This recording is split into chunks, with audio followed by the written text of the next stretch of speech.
The Bible is packed full of stories where it looked like there was defeat, and then all of a sudden, by a turn of events, it was change. If I was talking about that this morning, but I'm not.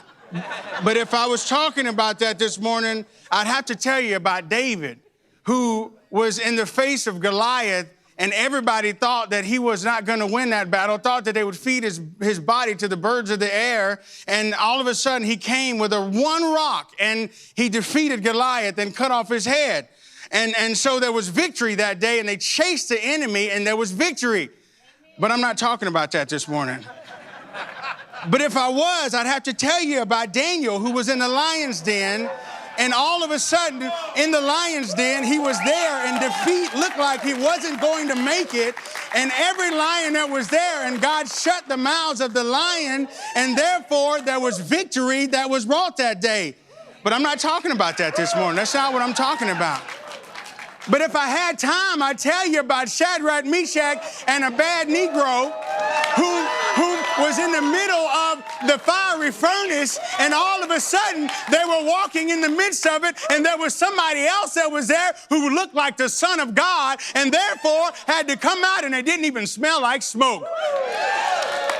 But that's not who I'm talking about. That's not what I'm talking about. That's not what I'm talking. But I'd have to tell you about Gideon, who only had 300 men, and in the face of adversity, stepped in and all of a sudden won the battle, because the battle belongs to the Lord, and therefore we stand and agree in that, because we know.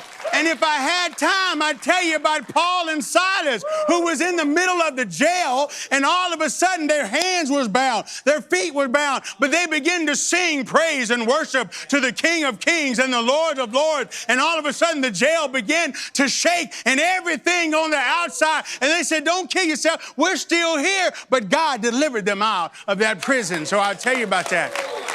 And time would fail to tell me about the fact that there was a man named Jesus, whom Satan had thought that he had won. He had declared victory. He was dead. They projected it. They projected victory. Satan had projected it. He had said, y'all laughing, but you know what I'm talking about.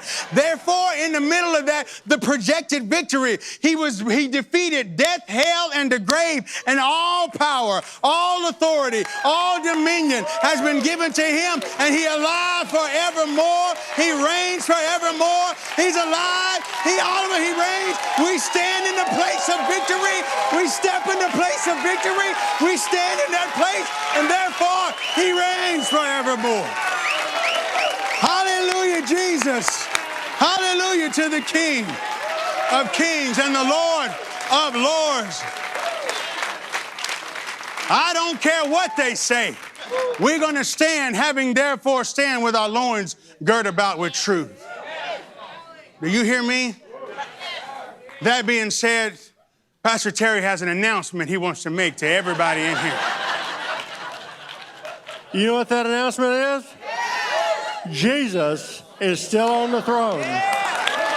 Oh, I got a second part to that. He's going to remain on the throne forever and ever and ever.